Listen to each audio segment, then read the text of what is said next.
할아버지는 거짓말쟁이에요.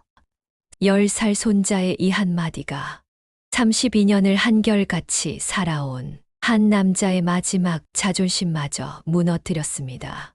그날 밤 그는 서재에 혼자 앉아 있었습니다.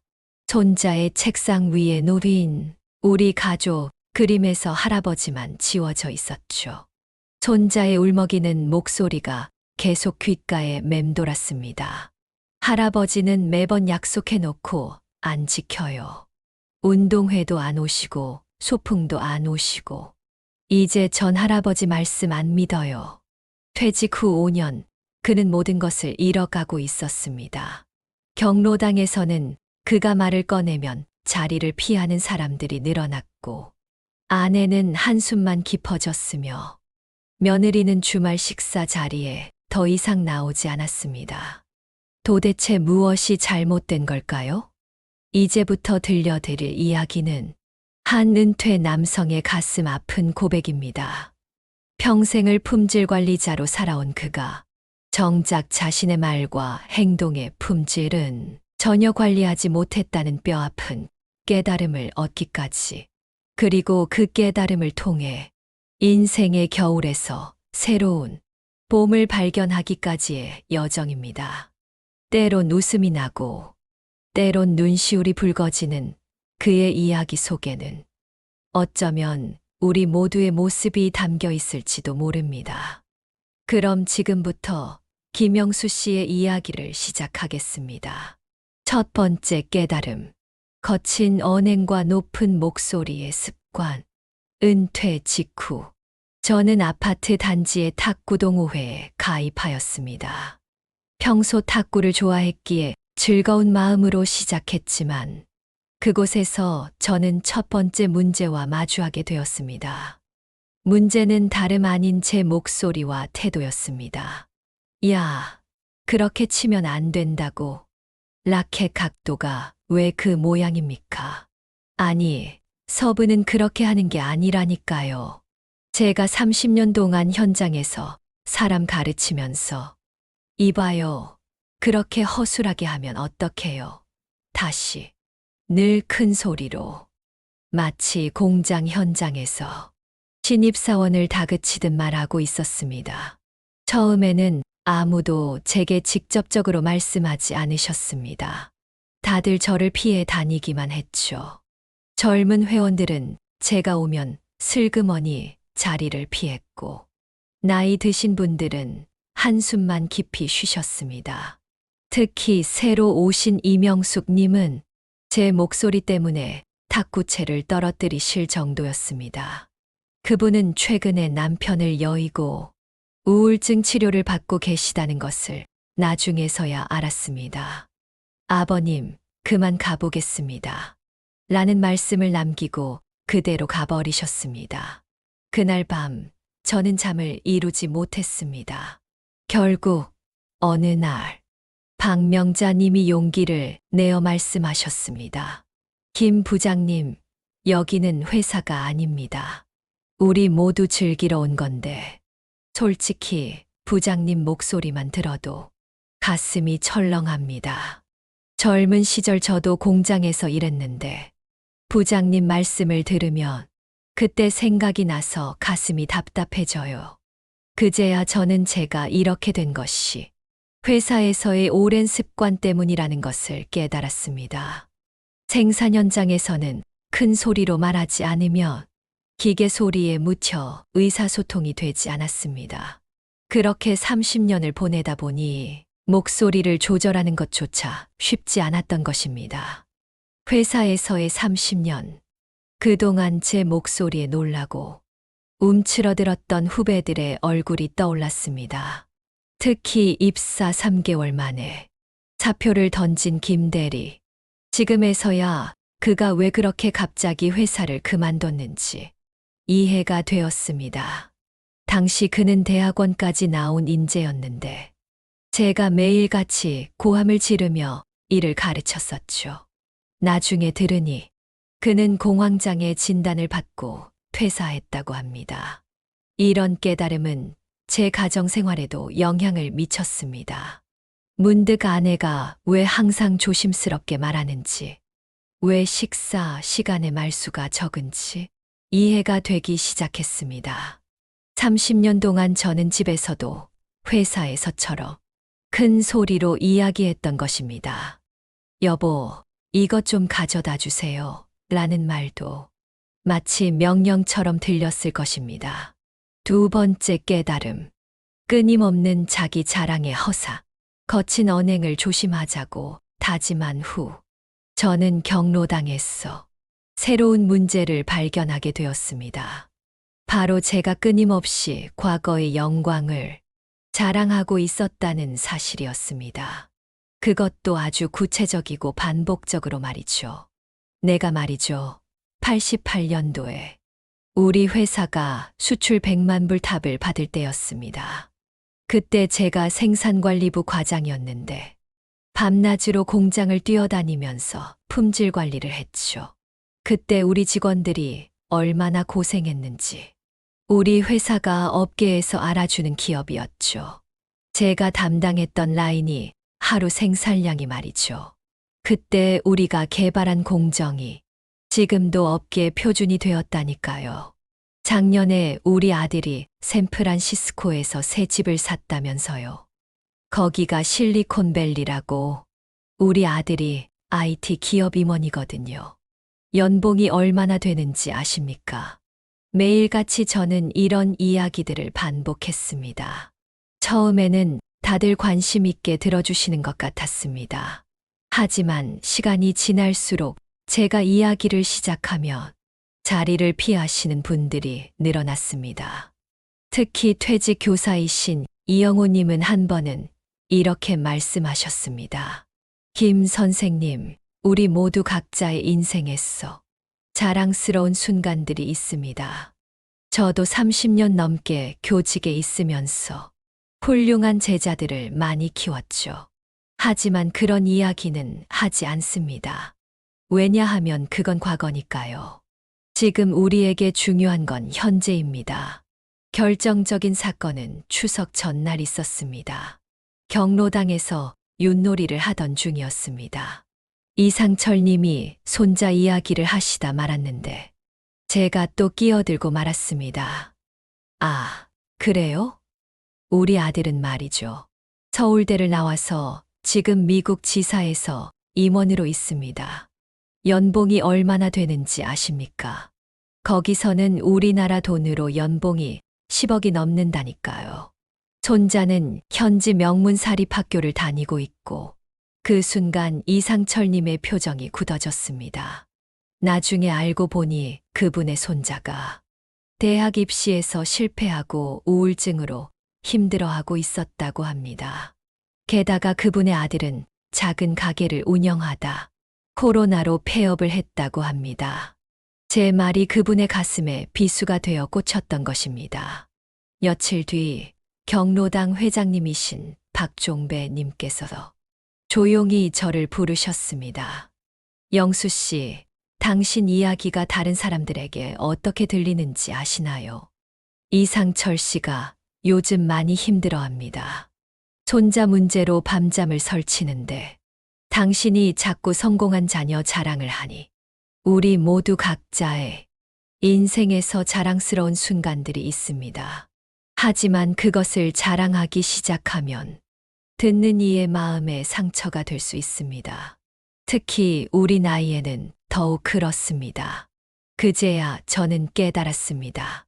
제가 자랑이라고 생각했던 이야기들이 사실은 다른 분들의 자존심을 짓밟는 행동이었다는 것을요. 더구나 그분들 중에는 저보다 더 대단한 경력을 가지고 계신 분들도 많았습니다. 예를 들어 조용히 앉아 계시는 정 선생님은 대기업 연구소장 출신이셨고 항상 웃으시는 김 할머니는 여성 최초로 도의원을 지내신 분이었습니다. 하지만 그분들은 결코 자신의 과거를 자랑하지 않으셨습니다. 또 한 가지 중요한 깨달음이 있었습니다. 제가 왜 그토록 과거의 영광을 끊임없이 이야기했는지에 대해서입니다. 그것은 다름 아닌 제 안의 불안감 때문이었습니다. 회사를 은퇴하고 난 후 제가 누구인지 증명하고 싶었던 것입니다. 매일 아침 출근하던 일상이 사라지고 직함도 사라지고 부하 직원들도 사라진 후 저는 제가 누구인지 잃어버린 것 같았습니다. 그래서 끊임없이 과거의 영광을 이야기하며 제 존재감을 확인하고 싶었던 것이죠.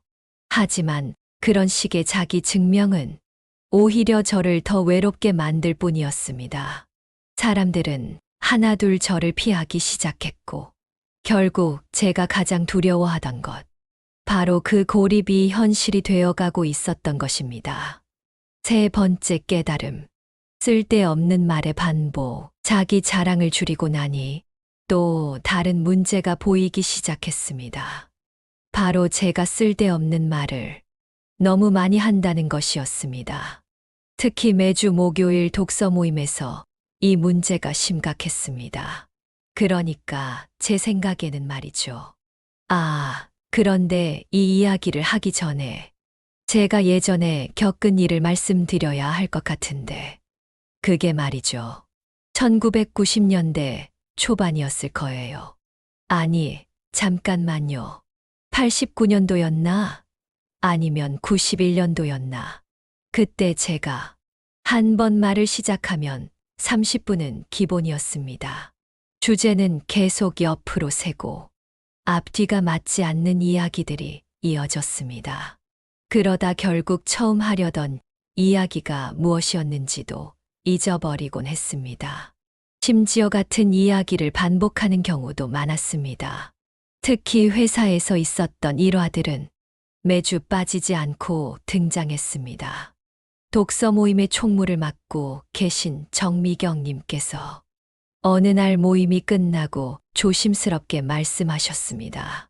김 선생님, 오늘 우리가 토론하려던 책이 무엇이었는지 기억하십니까?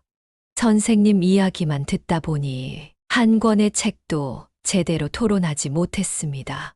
솔직히 말씀드리면 몇몇 회원분들이 모임을 그만두겠다고 하십니다. 2시간 내내 선생님 이야기만 듣자니 너무 지친다고. 그제야 저는 깜짝 놀랐습니다. 2시간 동안 제가 얼마나 말을 많이 했는지 그때서야 알게 된 것입니다. 더구나 그 말들 대부분이 책과는 전혀 관계없는 이야기였습니다. 현대사회에서의 노인 복지를 다루는 책을 읽으면서도 저는 계속 제 회사 이야기만 했던 것입니다. 이 문제는 가족들 사이에서도 나타났습니다.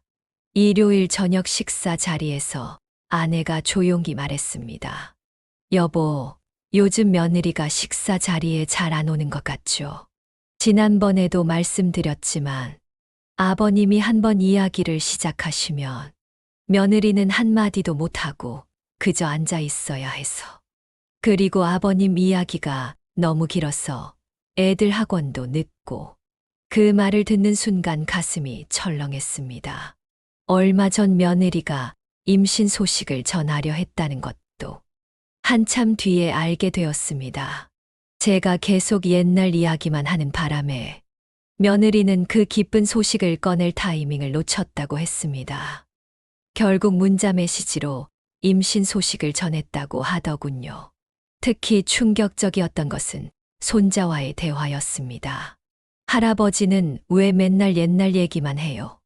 저는 할아버지한테 제 얘기도 하고 싶은데, 학교에서 있었던 재미있는 일도 많은데, 할아버지는 맨날 회사 얘기만 하시고, 그리고 할아버지 이야기는 너무 길었어. 저 중간에 다 잊어버려요. 10살 손자의 이 말은 저에게 큰 충격이었습니다. 아이의 순수한 마음이 제 말버릇의 문제를 정확히 짚어낸 것입니다. 저는 말하기만 했지. 정작 다른 사람의 이야기는 제대로 듣지 않고 있었던 것입니다. 한 번은 이런 일도 있었습니다. 복지관에서 진행하는 어르신 합창단 모임에서였죠. 지휘자 선생님께서 노래 연습을 시키시는데 제가 또 끼어들어 이야기를 시작했습니다. 그 노래 말입니다. 제가 젊었을 때, 아니, 잠깐만요. 그 전에 제가 군대에서 있었던 일을 먼저 말씀드려야 할 것 같은데, 결국 그날 연습은 제대로 이뤄지지 못했고, 다음 날 합창단장님께서 저를 찾아오셨습니다. 김영수님, 우리가 공연을 앞두고 있는데, 연습할 때만이라도 말씀을 좀 자제해 주시면 어떨까요? 다른 단원분들이 연습에 집중하기 어렵다고. 네 번째 깨달음. 말뿐인 다짐과 실천 없는 약속. 세 번째 깨달음을 얻고 나서 저는 여러 가지를 결심했습니다. 하지만 이 과정에서 또 다른 문제점을 발견하게 되었습니다. 바로 실천 없는 말뿐인 다짐이었습니다. 이제부터는 아침 6시에 일어나서 공원 3바퀴를 돌겠습니다. 건강이 최고니까요. 내일부터 당장 시작하겠습니다. 매주 수요일마다 복지관에서 봉사활동을 하겠습니다. 제가 가진 경험을 나누면 도움이 될 것 같아서요. 이번 달부터는 술과 담배를 완전히 끊겠습니다. 건강을 위해서라도 꼭 필요하니까요. 경로당에서 이런 다짐을 할 때마다 다들 박수를 쳐주셨습니다. 하지만 그것은 말뿐이었습니다. 아침 운동은 이틀 만에 포기했고, 복지관 봉사는 한 번도 가보지 않았으며, 금연 선언 후 1시간 만에 담배를 피우고 있는 제 모습을 발견했습니다. 특히 당황스러웠던 것은 노인대학 문학반에서 있었던 일입니다. 제가 큰 소리로 선언했습니다. 이번에는 제가 시화전을 준비하겠습니다. 제 글씨가 그렇게 나쁘지 않거든요. 한 달 안에 작품 10점을 전시하겠습니다. 특히 요양원에 계신 어르신들을 위해서 큰 글씨로 예쁘게 써서서. 한 달이 지나고 시화전 날이 다가왔습니다. 하지만 저는 단 한 작품도 준비하지 못했습니다. 매일 내일부터 시작해야지 라고 생각만 했을 뿐. 실제로 붓을 든 적은 없었습니다. 심지어 준비물도 사지 않았죠. 결국 시화전 전날 밤 급하게 몇 작품을 만들어 보려 했지만 이미 늦었습니다. 다음 날 아침 저는 아픈 척하며 전시회에 나가지 않았습니다. 하지만 그것이 오히려 더 큰 문제를 만들었습니다. 문학반 강사님이 직접 저희 집을 방문하셨습니다. 김 선생님, 우리 모두 선생님의 작품을 기대하고 있었습니다. 특히 요양원에 계신 어르신들께서 이번 전시회를 무척 기다리셨다고 해요. 선생님께서 그렇게 자신 있게 말씀하셔서 어르신들께서는 젊은 시절 즐겨 읽으시던 시를 다시 한번 보고 싶어 하셨대요. 그런데 이렇게 그 말씀을 듣는 순간 부끄러움이 밀려왔습니다. 제 허황된 약속이 다른 분들에게 실망을 안겨준 것입니다. 더구나 그 약속을 지키지 못하고 거짓말까지 보태서 도망치다니 제 자신이 한없이 작아지는 것 같았습니다. 특히 가슴 아팠던 것은 손자의 반응이었습니다. 할아버지, 이번에는 정말 야구 보러 가주시는 거예요? 지난번에도 약속하시고 안 오셨잖아요. 응, 이번에는 꼭 가자. 정말이요. 거짓말 하시는 거 아니죠? 9살 아이의 입에서 거짓말이라는 말이 나왔을 때 저는 정말 큰 충격을 받았습니다. 제가 얼마나 자주 약속을 어겼으면 손자까지 이렇게 불신하게 된 걸까요? 그제서야 저는 깨달았습니다. 말로만 하는 약속이 얼마나 무책임한 것인지, 그리고 그것이 주변 사람들에게 얼마나 큰 상처를 주는지를요. 이런 일들이 반복되면서 사람들은 제 말을 더 이상 신뢰하지 않게 되었습니다. 아, 김 선생님 또 계획 세우시나? 하는 냉소적인 반응이 돌아왔습니다. 심지어 경로당에서는 제가 무언가를 하겠다고 하면 아예 기대조차 하지 않게 되었습니다. 변화의 시작, 그리고 새로운 희망. 이렇게 네 가지 깨달음을 얻고 난 후, 저는 진정한 변화를 결심했습니다. 하지만 이번에는 거창한 선언이나 큰 계획 대신 아주 작은 것부터 시작하기로 했습니다. 우선 목소리부터 낮추었습니다. 매일 아침 거울을 보며 부드럽게 말하는 연습을 했습니다. 오늘도 좋은 하루 되세요. 라는 말을 수십 번 반복하면서 제 목소리의 크기와 톤을 조절하는 연습을 했습니다. 처음에는 어색했지만 시간이 지날수록 자연스러워졌습니다. 다음으로 자기 자랑은 입 밖으로 나오려 할 때마다 꾹 눌러 삼켰습니다. 대신 다른 분들의 이야기에 귀를 기울였습니다. 놀랍게도 제가 조용히 있으니 다른 분들의 이야기가 얼마나 재미있고 가치 있는지 깨닫게 되었습니다. 정 선생님의 어린 시절 이야기, 박 할머니의 시장통 이야기, 이 할아버님의 전쟁 체험담, 모두 제가 미처 알지 못했던 귀중한 인생의 조각들이었습니다. 말수를 줄이고 나니 오히려 제 말에 무게가 실리기 시작했습니다. 가끔 한마디를 하더라도 다들 귀 기울여 들어주셨습니다. 그제야 말이 많으면 귀한 줄 모른다는 옛말의 의미를 이해하게 되었습니다. 쓸데없는 말을 줄이고 나니 시간도 많이 생겼습니다. 그 시간에 책을 읽기 시작했습니다. 처음에는 하루 5페이지씩만 읽기로 했습니다. 무리하지 않고 할 수 있는 만큼만 하는 거죠. 그러다 보니 어느새 하루 1시간씩 독서하는 것이 습관이 되었습니다. 마지막으로 실천할 수 있는 작은 약속부터 지키기 시작했습니다. 한 달 안에 금년이 아니라 오늘 한 개만 줄이기로, 매일 아침 운동이 아니라 오늘 5분만 걷기로 목표를 바꾸었습니다. 거창한 계획 대신 작지만 확실한 실천을 선택한 것입니다. 특히 손자와의 약속은 반드시 지켰습니다. 그 어떤 일이 있어도 약속한 시간에는 꼭 나갔습니다.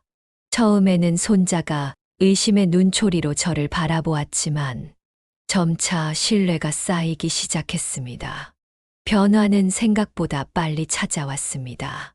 경로당에서 떠났던 분들이 하나둘 돌아오셨고, 이제는 제가 있는 자리에도 사람들이 편안하게 모여 앉습니다. 며느리도 주말 저녁 식사에 자주 오게 되었고, 손자와의 대화도 늘어났습니다. 할아버지, 요즘은 제 말도 잘 들어주시고 재미있어요. 다음 주에 학예회 하는데 와주실 거죠? 그럼 꼭 가마. 약속하마. 알았어요. 이제 할아버지가 약속하면 지키시니까 믿을게요. 이런 손자의 말 한마디가 저를 행복하게 했습니다. 신뢰를 회복한다는 것. 그것은 결코 쉽지 않은 일이었지만 그만큼 가치 있는 일이었습니다. 이제 저는 매일 아침 거울을 보며 다짐합니다. 오늘은 조금 더 낮은 목소리로, 오늘은 조금 더 적은 말로, 오늘은 조금 더 깊이 듣고, 오늘은 꼭 한 가지 약속을 지키자. 인생의 겨울이라고들 합니다. 하지만 저는 이제 알았습니다. 우리가 조금만 노력한다면 이 겨울은 또 다른 봄이 될 수 있다는 것을요. 그리고 그 봄은 혼자 오는 것이 아니라 주변 사람들과 함께 만들어가는 것이라는 것도 말입니다. 지난주 일요일 손자와 함께 야구장에 다녀왔습니다. 경기가 끝나고 손자가 제 손을 잡으며 말했습니다. 할아버지, 오늘 정말 좋았어요. 다음에 또 와도 될까요? 그 순간 제 눈시울이 뜨거워졌습니다. 작은 실천이 가져온 변화가 이렇게 크다는 것을, 그리고 그 변화가 가져다 주는 행복이 이토록 따뜻하다는 것을 처음 알았습니다. 이제 제 이야기도 마무리할 때가 된 것 같습니다. 지나온 날들을 돌아보며 오늘도 아침이면 저는 거울 앞에 섭니다. 이제는 습관이 된 그 자리에서 매일 같은 질문을 던집니다. 오늘은 어떤 소리로 말할 것인가? 오늘은 어떤 이야기에 귀 기울일 것인가? 오늘은 어떤 약속을 지킬 것인가? 32년의 습관은 하루아침에 바뀌지 않았습니다. 하지만 매일 조금씩, 아주 조금씩 달라지다 보니 어느새 제 곁에는 따뜻한 웃음들이 가득합니다. 더 이상 저를 피하는 사람도, 한숨 쉬는 사람도 없습니다. 얼마 전 손자의 방에 걸린 우리 가족 그림을 다시 보았습니다. 제가 지워졌던 그 자리에 이제는 손자와 야구하는 할아버지의 모습이 그려져 있더군요. 그림 아래에는 이렇게 적혀 있었습니다. 우리 할아버지, 이제는 약속도 잘 지키고 내 말도 잘 들어주는 세상에서 제일 멋진 할아버지. 그 순간 깨달았습니다. 은퇴란 끝이 아닙니다. 오히려 그것은 우리에게 주어진 새로운 기회였던 것입니다. 직장에서의 지위나 과거의 영광이 아닌 지금 이 순간 우리가 어떤 사람으로 살아가고 있는지가 진정 중요한 것이었습니다. 높은 자리에서 내려와 낮은 곳에서 바라보니 오히려 더 넓은 세상이 보입니다. 귀를 기울이니 더 많은 이야기가 들립니다. 약속을 지키니 더 깊은 신뢰가 쌓입니다.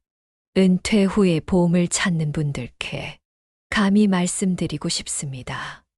우리의 인생에서 가장 큰 벽은 남이 아닌 바로 우리 자신의 오랜 습관입니다. 하지만 그 습관을 바꾸는 일은 결코 혼자 하는 것이 아닙니다.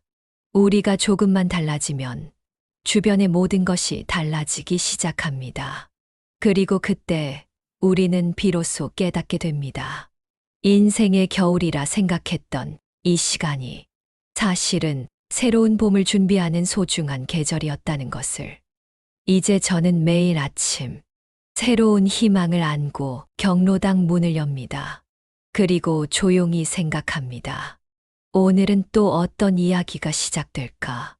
구독과 좋아요, 알림 설정은 더 좋은 영상을 만드는데 도움이 됩니다. 감사합니다.